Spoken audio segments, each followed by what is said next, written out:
باتیں سکھلاتے ہیں، انہیں جناب رسول اللہ صلی اللہ علیہ وسلم کے ان سے پیار کرنے کا ایک انداز سکھلاتے ہیں۔ تو حضرات یہ بچیاں اور آپ سب لوگ قابل مبارکباد ہیں کہ آج سب گاؤں والوں نے مل کر یہ پروگرام سجایا ہے، اور یہ بچوں ہی کے لیے پروگرام سجایا گیا ہے تاکہ ان بچوں کی حوصلہ افزائی ہو، یہ بچے آگے بڑھ کر کوئی عالمہ بنے، کوئی داعی بنے۔ کوئی ظاہر سی بات ہے جب یہ یہاں سے نکل کر کہیں جائیں گے تو اچھا اسوہ پیش کریں۔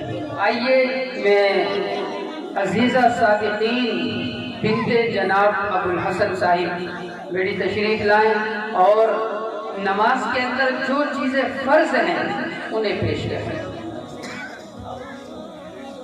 السلام علیکم ورحمۃ اللہ وبرکاتہ۔ نماز کا بیان۔ نماز میں 13 فرض ہیں، جن میں 7 فرض وہ ہیں جن کا نماز سے پہلے ہونا ضروری ہے، ان کو فرضی، فرائض اور شرائط نماز کہا جاتا ہے، اور 6 ایسے فرائض ہیں جو داخل نماز میں ہیں، ان کو ارکان نماز کہا جاتا ہے۔ شرائط نماز یہ ہے: نمبر 1 بدن کا پاک ہونا، نمبر 2 کپڑوں کا پاک ہونا، نمبر 3 جگہ کا پاک ہونا، نمبر 4 سطر کا چھپانا، نمبر 5 نماز کا وقت ہونا، نمبر 6 قبلے کی طرف منہ کرنا، نمبر 7 نیت کرنا۔ ارکان نماز یہ ہے: نمبر 1 تکبیر تحریمہ کہنا، نمبر 2 قیام یعنی کھڑا ہونا، نمبر 3 قرأت یعنی قرآن مجید پڑھنا، نمبر 4 رکوع کرنا، نمبر 5 دونوں سجدے کرنا، نمبر 6 قاعدہ اخیرہ یعنی نماز کے آخر میں التحیات پڑھنے کی مقدار بیٹھنا۔ ان میں سے اگر کوئی ایک چیز بھی چھوٹ جائے گی تو نماز نہیں ہوگی بلکہ دوبارہ پڑھنا ضروری ہوگا۔ السلام علیکم ورحمۃ اللہ وبرکاتہ۔ ماشاءاللہ بھئی، آپ نے دیکھا کہ صادقین یہ نماز کی ان چیزوں کو آپ کے سامنے بڑے سلیقے سے پیش کر رہی تھی کہ اگر یہ چیزیں انسان ان باتوں کا لحاظ اور خیال نہ رکھے تو پوری رات سجدے کرتا رہے، اس کی نماز بھی قبول نہ ہوگی۔ یعنی نماز کے اندر جو چیزیں فرض ہیں اگر وہ چیزیں نہیں پائی گئیں تو پوری رات آپ اللہ اللہ کرتے رہیں، رسول اللہ کرتے رہیں، تو ہمارے آقا فرماتے ہیں کہ آپ کا اللہ اللہ کہنا، رسول اللہ کہنا قبول نہیں ہوگا۔ تو یہ آقا کی تعلیمات ہیں کہ اگر ہمیں اللہ کے سامنے اپنے ماتھے کو ٹیکنا ہے تو اس کی بھی کچھ شرائط و اصول ہوا کرتے ہیں۔ بھئی قابل مبارکباد یہ بچی، اللہ اس بچی کو قبول فرمائے۔ آئیے حضرات میں عزیزہ عریبہ بنت جناب شبو احمد صاحب بیٹی تشریف لائے اور پیارے آقا علیہ الصلوۃ والسلام کی احادیثوں کو پیش کریں۔ السلام علیکم ورحمۃ اللہ وبرکاتہ۔ حدیث نمبر 11 باپ کے مرتبے کے لیے الوالد اوسط ابواب الجنہ، باپ جنت کے دروازے میں سے بیچ کا دروازہ ہے۔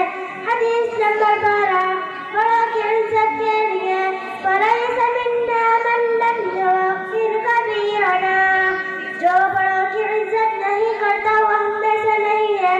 حدیث نمبر 13 بھائی چارگی کے لیے المسلم اخو المسلم، مسلمان کا بھائی ہے۔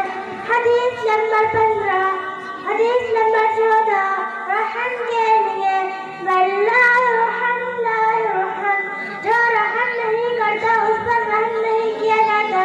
حدیث نمبر 15 روح کے انجان کے لیے من تکبر وضعہ اللہ، جو غرور کرتا ہے اللہ تعالیٰ اس کو گرا دیتا ہے۔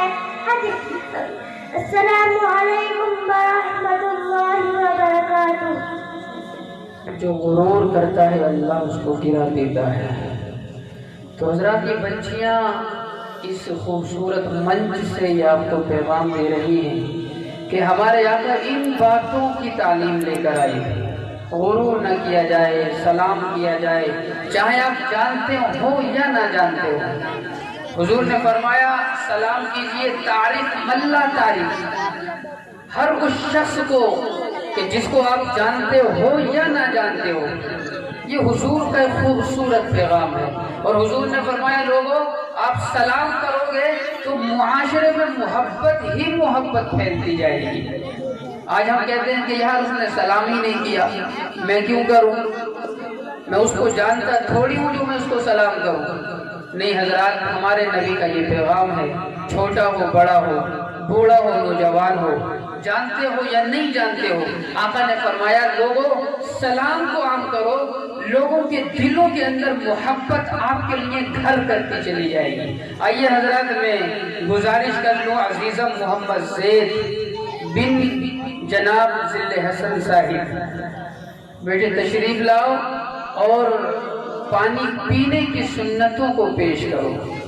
عزیزم محمد زید صلی اللہ علیہ وسلم۔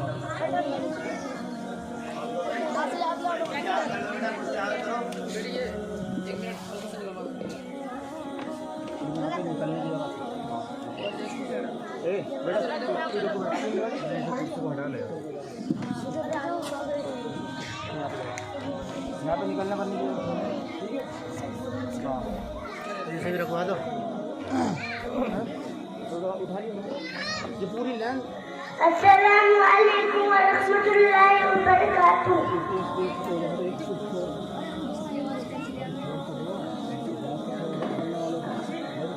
ہمارے پیارے نبی صلی اللہ علیہ وسلم کے طریقے کو سنت کہتے ہیں۔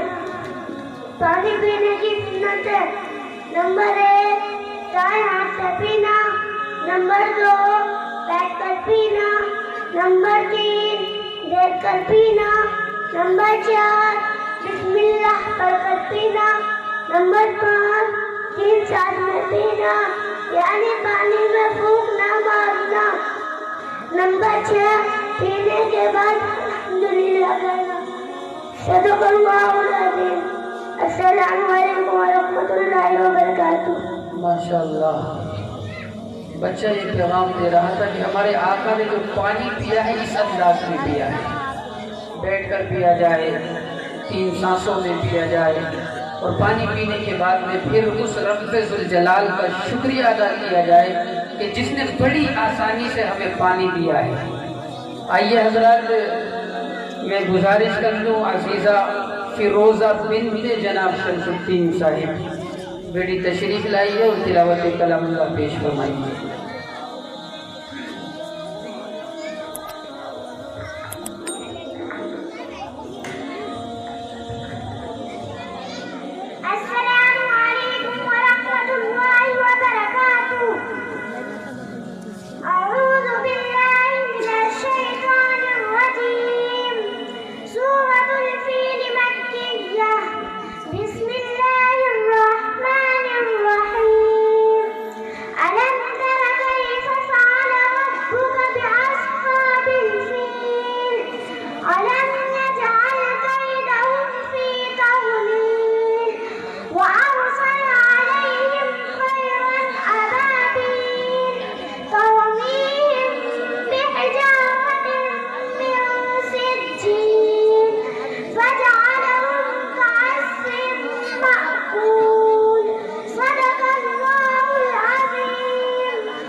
حضرات اس انداز میں تلاوت جب سنی جاتی ہے اور بچی اور بچوں کی زبان سے بہترین لب و لہجے میں جب اس انداز میں کلام پاک سنا جاتا ہے تو حضرات خواب دکھتا ہے کہ ہاں انشاءاللہ اللہ رب العزت والجلال ان بچیوں کو اور ان بچوں کو انشاءاللہ کبھی رسوا نہیں کرے گا۔ وہ حضرات کسی نے کہا ہے نا کہ یہ میں نہیں یہ میرا ایمان بولتا ہے، یہ میں نہیں یہ میرا ایمان بولتا ہے، نور محمدی میں قرآن بولتا ہے، اور میرے حسین جیسا صابر کوئی تو لاؤ، میرے حسین جیسا صابر کوئی تو لاؤ، رو رو کر یہ کربلا کا میدان بولتا ہے۔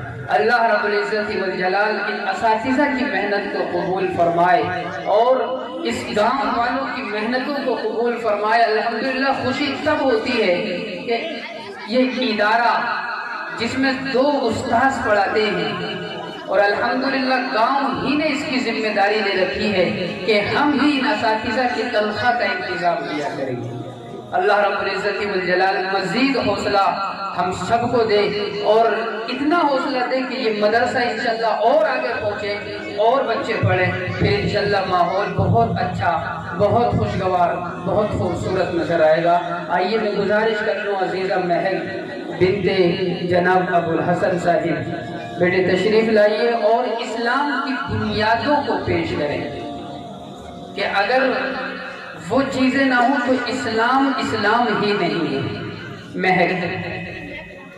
السلام علیکم ورحمۃ اللہ وبرکاتہ۔ اسلام کی بنیاد 5 چیزوں پر ہے۔ نمبر 1، اول کلمہ کو دل سے ماننا اور زبان سے اقرار کرنا۔ نمبر 2، نماز پڑھنا۔ نمبر 3، زکوٰۃ دینا۔ نمبر 4، رمضان شریف کے روزے رکھنا۔ نمبر 5، حج کرنا۔ السلام علیکم ورحمۃ اللہ وبرکاتہ۔ ماشاءاللہ ماشاءاللہ۔ حضرات ذرا ان بنیادوں میں غور کیجیے۔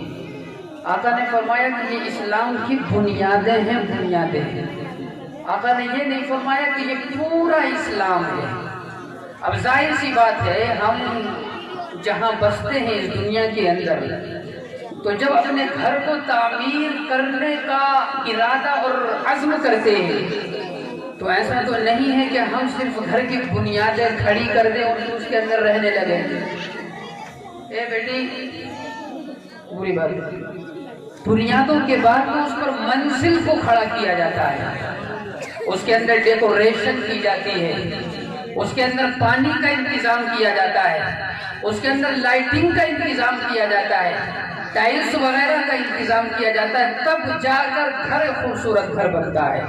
تو پتہ یہ چلا حضرات، صرف کلمہ پڑھ لینا اور مسجد کے اندر جا کر 5 وقت کی نماز پڑھ لینا، اور جب اللہ مال دے دے تو حج کر لینا، زکوٰۃ دے دینا، اور جب اللہ زندگی کے اندر رمضان المبارک کا مہینہ میسر فرما دے روزے رکھ لینا، پتہ یہ چلا کہ یہ پورا اسلام نہیں ہے۔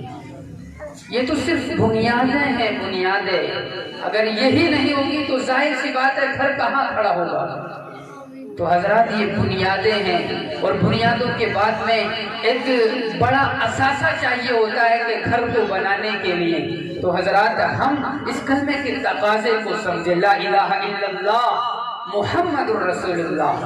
مطلب یہ ہے کہ جب ہم نے اللہ کو اللہ کہہ دیا، رسول اللہ کو رسول اللہ کہہ دیا، تو اب اس کلمے کا تقاضا یہ ہے کہ اللہ کے کلام مقدس کے سامنے اگر کوئی بات آتی ہے، رسول اللہ صلی اللہ علیہ وسلم کی سنتوں سے کوئی چیز ٹکراتی ہے، اور آقا علیہ السلام کی پیاری تعلیمات سے اگر کوئی چیز ٹکراتی ہے، تو حضرات ہمارا عقیدہ یہ ہے کہ اگر اللہ کے کلام سے کوئی چیز ٹکرائے، رسول اللہ صلی اللہ علیہ وسلم کی تعلیمات اور آقا کی سنتوں سے کوئی چیز ٹکرا دے، تو ہمارا یہ عقیدہ ہے کہ آقا کی تعلیمات کو، آقا کی خوشی کو اور آقا کی سنتوں کو اور اللہ کے بڑے کلام کو سر آنکھوں پر رکھا جائے گا، ان کو چوما جائے گا، اس کو دل سے لگایا جائے گا، اور دنیا کی ہر چیز کو ٹھوکر سے اڑا دیا جائے گا۔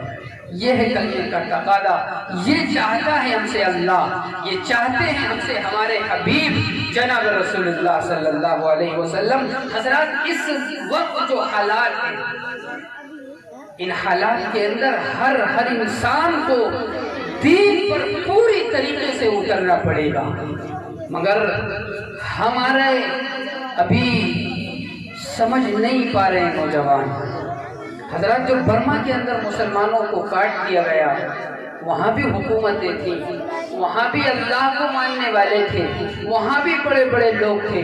جو فلسطین کے اندر مسلمانوں کو کاٹ دیا گیا، فلسطین کے اندر ماؤں کو، بہنوں کو، بیٹیوں کو ان کی عزتوں سے کھلواڑ کیا گیا، اور جو ہماری مساجدوں کو ناپاک کرنے کی کوشش کر رہے ہیں، جو ہمارے کلام اللہ کو جلانے کی اور مٹانے کی کوشش کر رہے ہیں، اور جو ہمارے آقا کی محبت، ہمارے اللہ کی محبت ہمارے دل سے نکالنے کی کوشش کر رہے ہیں. تو نوجوانوں ذرا سوچو، بزرگوں ذرا سوچو، کبھی ہم یہ نہیں سوچتے کہ ہم اپنی خوشی کے اندر غیروں نے ہمارے کلام پاک